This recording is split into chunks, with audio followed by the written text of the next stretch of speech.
Mind over matter, overcompensating, overstatements, crookedness relating, the soul's churn in return, mental overstimulation, one word, riveting, it terrors my pilot, streams that are promised to make seeking less.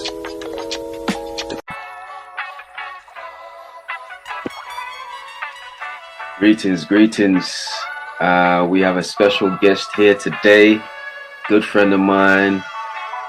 He's an emerging actor, screenwriter. You know, he's quite a poet in his own right. You know, he's a bit of a wordsmith. I'll give him that. Chaska May. Welcome to Poetry Journal podcast. It's great to have you on. I know we spoke about this for a good few months, but you know, you're a busy guy and you've had a lot of things to do. So I appreciate you giving me some of your time, man. How are you? Welcome. Thank you so much, Alex. It's so lovely to be here, and I am so happy to be here because I've never actually been interviewed in this way before, so it's very exciting. How are you? Not bad. I'm positive, man. You know, it's good to have a familiar face once in a while. A good friend of mine. So yeah, man, we speak all the time, so it's good to share the platform and just like, you know, room for expression. I like to just create this to make it more of like almost like a discussion, you know what I mean? Just because I always have questions, and I get this understanding where people want to express. Now, it might not be necessarily what they think they want to speak about, but sometimes some of the questions I ask, I understand that it provokes thought. And so through that, it's almost like I facilitate this environment where people actually just, you know, put them in the mood to kind of express what they really want to say. Sometimes you just start with just answering what I have to ask you. But we end up in a place where, you know, we speak about so many different things that they don't even know that they might want to touch on. Do you get what I mean? So this is the type of thing I like about podcasting, the way I do it. So yeah, man, yeah. But like I said, it's great to have you on. As you know, did you have anything to say? I was gonna move on to something else. Well, I've got to say, I mean, I love watching podcasts, all sorts of podcasts, including this one here, and it's very unfiltered, and it's quite rare, especially on television, where conversation is just unfiltered, because you have to be quite careful, with reason, but you have to be quite careful with what you say, and sometimes it's just nice to have that spontaneity. I think it's really refreshing. Absolutely. Yeah, man, just that organic feel, because sometimes, yes, of course, I have things that I want to ask, but sometimes I'm speaking to somebody and they see certain things that it's just like, or they veer into certain places that, in terms of like discussion and subject matter, where I'm just like, I've got to let it go. Do you get what I mean? I've got to just let it just happen. Yeah. I appreciate that about people, the fact that they can be so candid and wanting to speak about so many different things with me, and the opportunity to be, they fully grasp the opportunity to be vulnerable and just be open. That's something I want this space to be about as well. But let me share something with you, and then we can kind of go into more in-depth discussion. Perfect. It says, the bubbling of effervescence, a rarity that one finds folly to add summary to its content. The ultimate definition is one that I'm missing. Looking to the sky for the sun's ultimates kissing. Perhaps the cosmic can deviate the onset of my plight. Growing sick as I re-emit like a trilogy. Knee-jerk as I put my own cosmic chimes to the current times. Never knowing whether the world will fill these lines. Thus I settle for letting them think at times. For the ponderings of mere contemplation, I cannot downplay how much it means to me. Though a double-headed sword, you see, at times, even in hindsight, no choice but to mutate with these similes. Yeah. Somewhat of a spanner in the works. Yeah, I love it. I really love the text. I really love the language of the text, and it almost highlights how when we are wanting to be effervescent, when we are wanting to express ourselves, because of society, there's an element of society which tells us that we must suppress that effervescence or suppress expressing how we want to feel. That's right. That's right. And so, a mere thinker, just to put it humbly, these are some of the things that comes to mind when I think about men, or just what we bring to the table as humans, or just being men. The power of thought, you know, our ability to lead, to grasp our situation and reality. So my first question to you would be, how important is leadership to you at this stage of your life? Gosh. That is a great question. I feel like for most of my life, because I'm in my early 20s, I'll be 24 this year. I feel like when you get to the age of 18, most of your life is dictated to you. Yeah. And so I'm enjoying the art and the practice of life where I'm not being told what to do. I may be guided on what it is that I need to do by parents or by friends or by people who run companies, etc. But I am in charge of my own destiny. And that's something which some people find scary, but I find liberating. I find it absolutely brilliant because we're all learning, and especially, I mean, I'm not a parent, but I am starting to understand that if you're a parent, you know, you do want to hold on to your child, you know, don't let go, because the world can be quite scary. But I'm delighted to be able to just express and throw myself into things. And see, that's the thing I like about this, because this is it's different, because, and this is why I thought it was great for you just to approach it like this, because you're so young, but at the same time I know you're very advanced for your age in terms of like up here.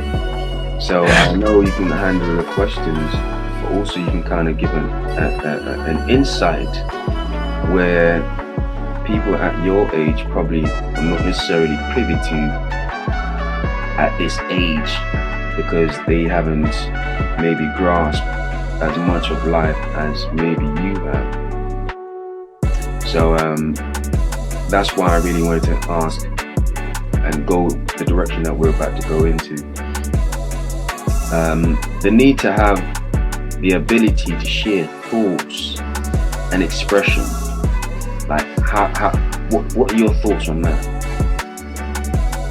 I think it's very important, regardless of your age, regardless of your gender or your sexuality, you have to speak about how you feel.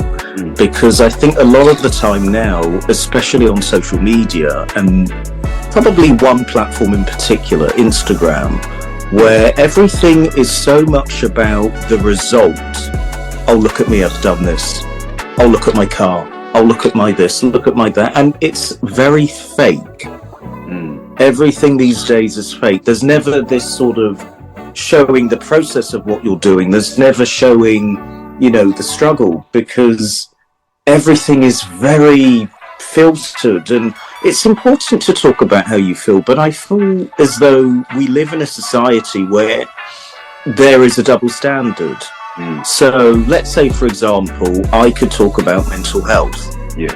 And when you look at the statistics, men, and this isn't to sort of dismiss any other gender when it comes to mental health, because I think it is all an encompassing thing. Yeah. But when a man talks about mental health, people say, oh, look, let's talk about this, let's have a good discussion. But then if we want to go into it further, oh no, you're talking too much. And so the suppression starts again. And especially for men, regardless of where they sit on the spectrum, whether they're, sort of very alpha or they're quite feminine with the way in which they present themselves, it's incredibly dangerous. And male suicide is a huge problem, and it's something that we have to come to terms with as a wider society, but as men. It's okay to cry, it's okay to be vulnerable. Actually, that shows strength when you're vulnerable a little bit. And especially because, as we're both artists, when we're on stage, when we're performing, even if we don't feel vulnerable or we feel nervous, the fact that we're stepping onto the stage, and we're presenting ourselves is a vulnerable act in itself. And it's just about letting people in, really. Very, very. I mean, it's kind of like it's a gateway, isn't it? How can you expect somebody to be vulnerable or kind of actually feel what you're giving them if they don't open up? But in order for you to kind of express, or even for them to even resonate, you have to give something out, don't you? How can you give something out if you don't open up? So there has to be a certain level of reciprocation between the two parties to actually have this process where we actually understand, we have a sense of understanding to the point where we actually resonate with each other. I think that's so important, especially as artists, as ourselves, where we go out there and we actually cognizant enough to kind of bear the burden and what comes with it, to be like, you know what, let me give back. Because essentially that's pretty much what you're doing as a performer. You're not only providing your service, but you're providing an outlet for your audience, for your community. Because to an extent, it depends on how much it means to you. But some people, they think of it as an audience. But when it means a lot to you, like this is your path, I think it's more than that. I think it's somewhat of a community where it's almost like you're checking for each other, and you don't want to see anybody left behind in terms of their part. You want them to kind of accomplish something, or just be accomplished to begin with. Do you get what I mean? So there's a lot of thought and expressions that, without being vulnerable, you're gonna miss that boat. It's very important to have that understanding between the two and be almost aware of where that fine line is, for sure. What do you think that separates you, or more specifically your aura, from everybody with the ability to do what you do as an actor? And maybe perhaps then you can kind of tap into your viewpoint as a poet as well. That's a great question. And the thing is that anybody can be creative. I genuinely believe that everybody has some form of creativity, and there is this brilliant book by John Cleese called Creativity. It's only a very short book, and he goes into the art of just finding your own space and not being intruded or disturbed by other people in order to find that creativity. And with any creative, actor, poet, writer, director, somebody who sculpts, somebody who's an architect, they view the world in a 360 perspective. They view even the smaller, minor details within a larger context. And especially with acting, and even because I'm writing a play at the moment, 2 plays actually, it's very important that you find empathy with the human condition. I think at the moment we are too focused on judging people, throwing stones at people, and it's dangerous because at the end of the day we're all human. We've all made mistakes. Let's not beat around the bush. I've made some stupid mistakes, and it's important to learn from it, to educate yourself, forgive yourself for it, and try and find a way of doing better in the world. And I think as artists that is something which we hold mirror to with the work that we do. And in terms of being vulnerable, that is it. It is delving into other people, and it is about finding the truth, which is so important in acting. It is about finding the truth. It is about finding the passion of a scene. And it's so therapeutic. And I'm literally doing acting classes at the moment, and there's such a buzz when you're in the room. There's such a buzz when you get your teeth into a script, and you just let your thoughts go alive. And the thing is that also with acting and the art of vulnerability, it's just not letting your ego get the better of you. It's something that we all have. We all have an ego. And it's just important to throw away all of those negative thoughts, which always come up on an everyday basis, and just to be as present as you can possibly be. Presence is very important. Yeah. Yes, indeed. Yes, indeed. Is there a certain viewpoint? Do you think that is very it's almost like a distinction when it comes to actors per se, as opposed to any other creatives? Is there a certain distinction, do you think, in terms of like viewpoint in the way? But you mentioned like view, where you see the world and stuff like that. That's such a great question. I mean, I can only speak for how I view the world, because every actor has their own viewpoint on how they see the craft, on how they see the world. But I don't just view myself as an actor. I view myself as a practitioner. So when I'm writing a play, I think of not only me as the writer, playwright, but I also think of the actors. Because if you're a writer, if you're a director, if you're an actor, you always think about actions, you always think about objectives. What do I want? How will I get it? What are the obstacles? Which really can hone down on a single moment or a wider moment. And I think it's important as an actor, because sometimes when I go through life, or whether I journal or whether I am doing something, I always try and hone it back to that sort of, not method, but the discipline of goals, which is very important in any career, in any life. You mentioned something about everything is magnified.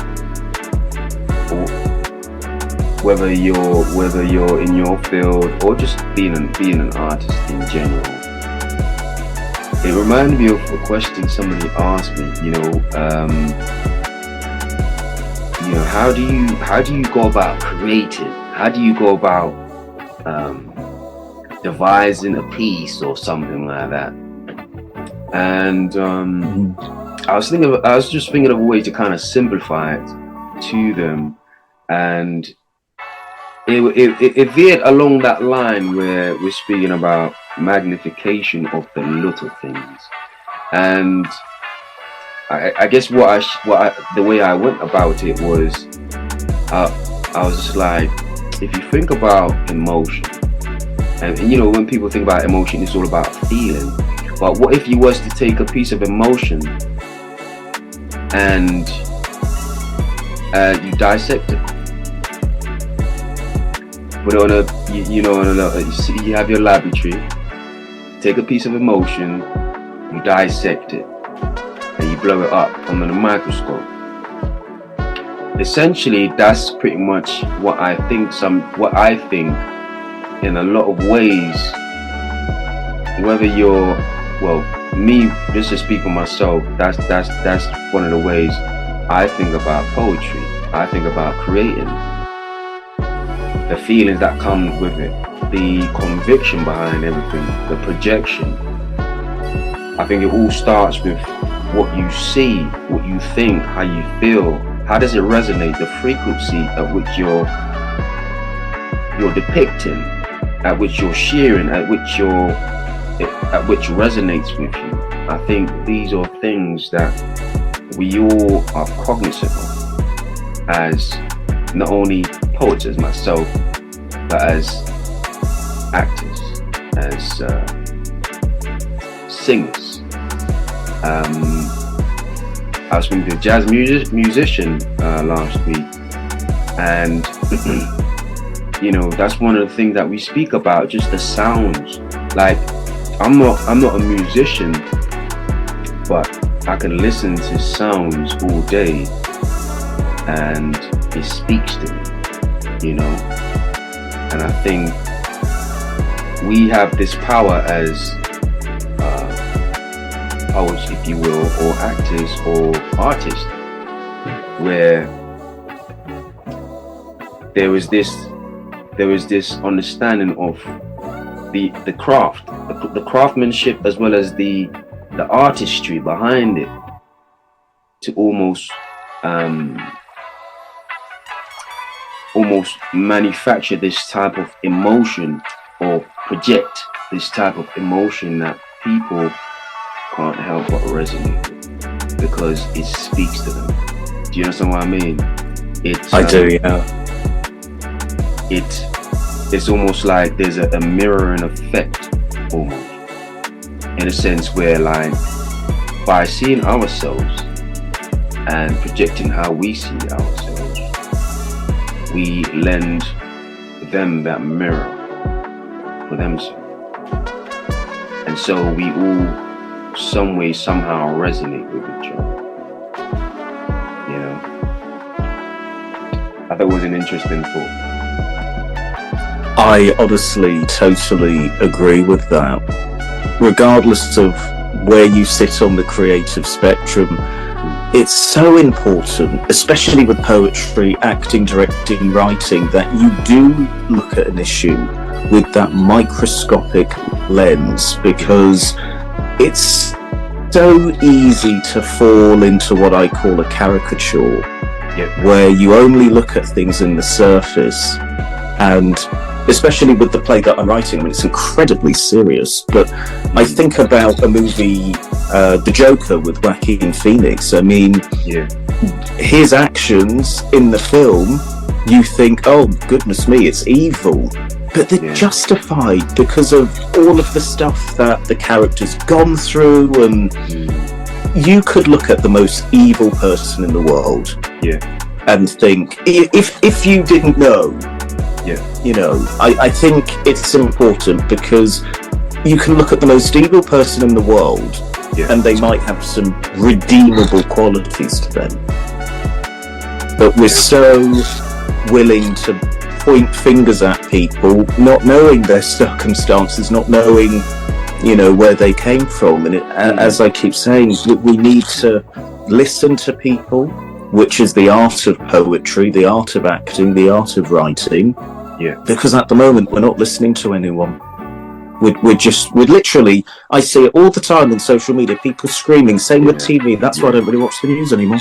it's just a waste of time because we're not getting anywhere, because people are shouting that there's no empathy. But the great thing about what we do as creatives is that we are able to show a mirror to that, and we're able to have nuance within our conversations, within what we're showing, which is just beautiful. Differences don't have to be inherently bad. They can actually bring people together, because we're all one, we're all living on this planet. Yeah. Man, that's powerful. You said something interesting as well. I guess maybe me being a storyteller myself, as well as a poet, writing stories, I've grown to a place where I look at stories differently now, like even movies. And the very movie you're talking about, it reminds me of your viewpoint changes, or your understanding, or just the way you see it. I suppose the only way to describe it is almost like you develop more of an objectivity, or like objective perspective, voice on what you see and what you understand. I say that to say that the Joker, for example, he's not necessarily a villain to me anymore. He is almost humanized in my head, because I understand what it takes to become a person that he became in the end. And just thinking about the whole concept of how they developed the whole story, it was all veered, or just the way they kind of developed it and how they spoke about it narratively. It was all to do with how easily it was to turn from being somebody of good nature, a good natured person, to somebody that's absolutely born from chaos, and all you want is destruction. All you want is just to see the world burn, because that's pretty much what the Joker is, isn't he? Absolutely.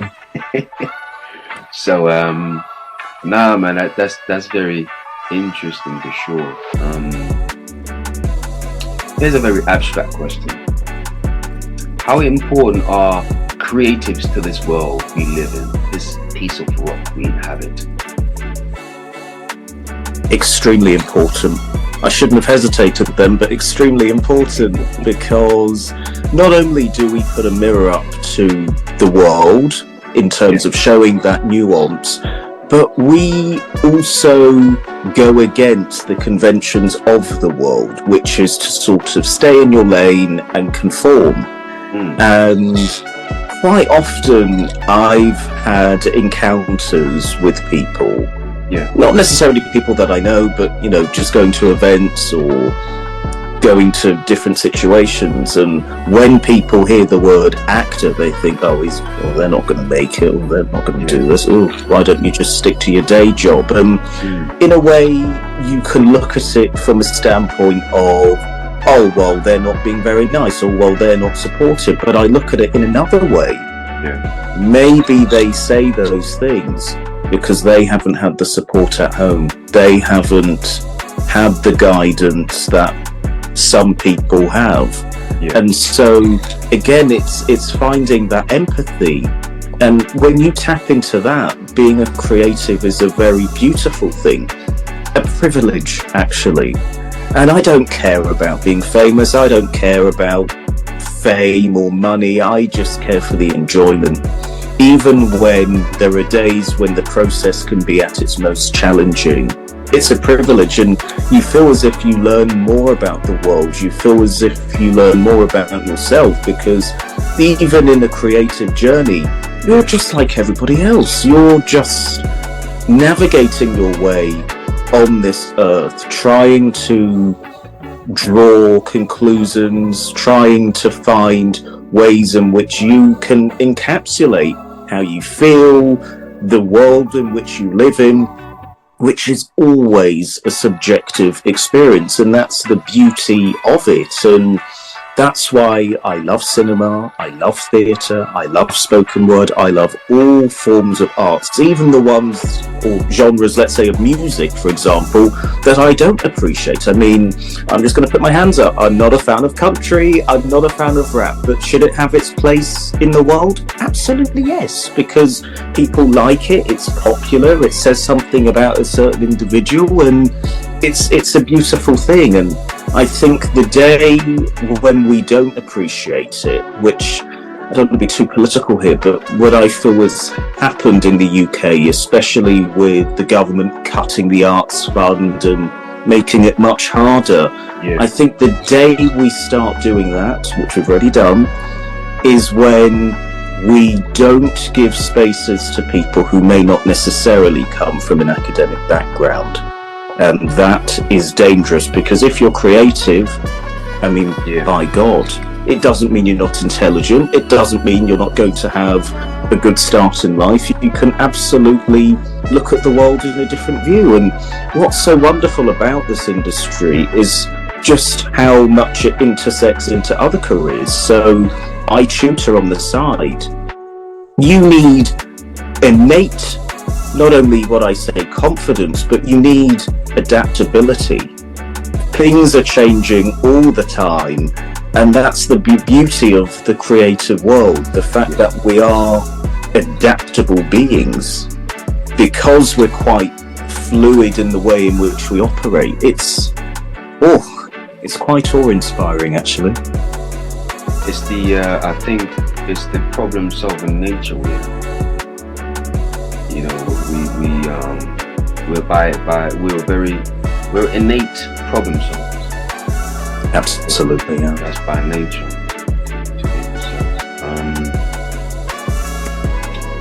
The possibility of thinking, the embracing of choice, and carrying the torch for one's self-belief.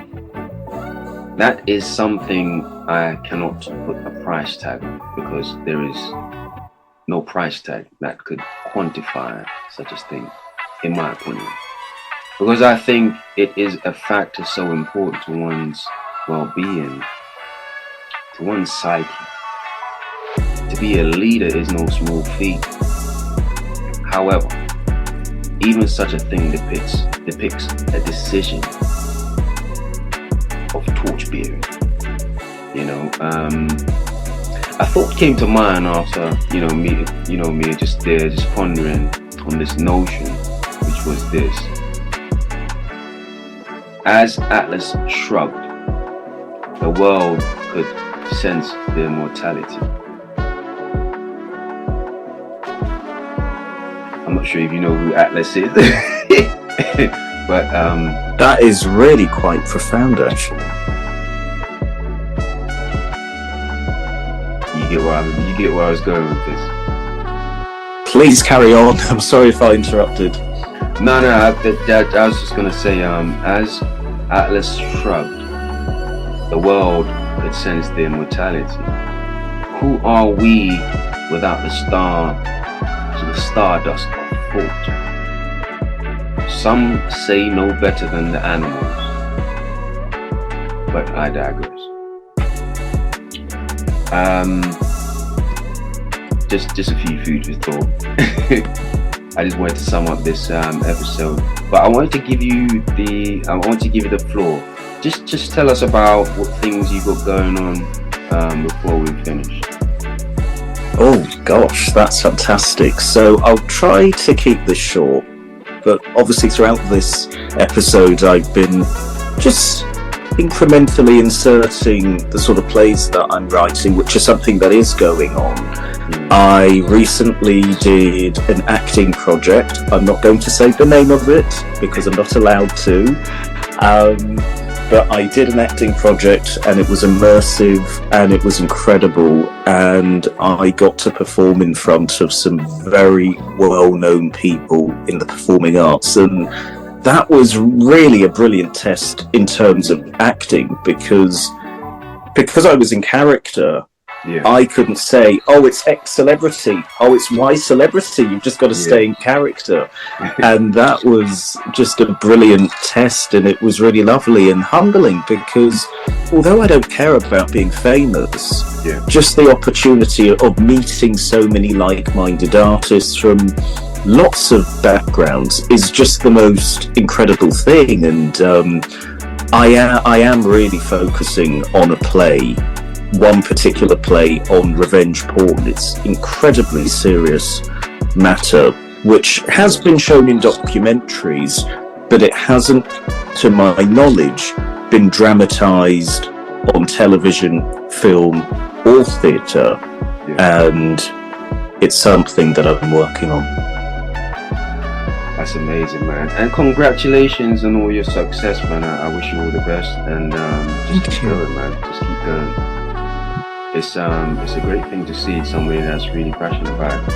And not only that, as I said, you're at that age now where you're still very young, but you actually know what you want to do from such an early age. And I think that in itself is a blessing, because even people my age are still searching for something, to call their own or call their part. So, it's a privilege. I consider it a privilege to kind of be in this space where I'm on my own. I understand who I am and what I want to do. It speaks to the importance of self-mastery. One can't be a self-mastered individual if you don't know yourself. So, thanks so much for coming through, sharing your time with me.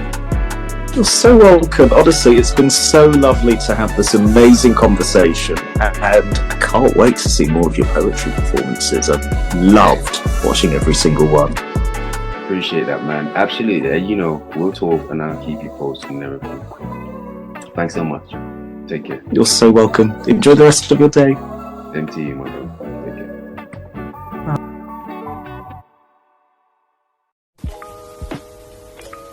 Mind over matter, overcompensating, overstatements, crookedness relating, the soul's churn in return, mental overstimulation, one word, riveting, it terrors my pilot, streams that are promised to make seeking less.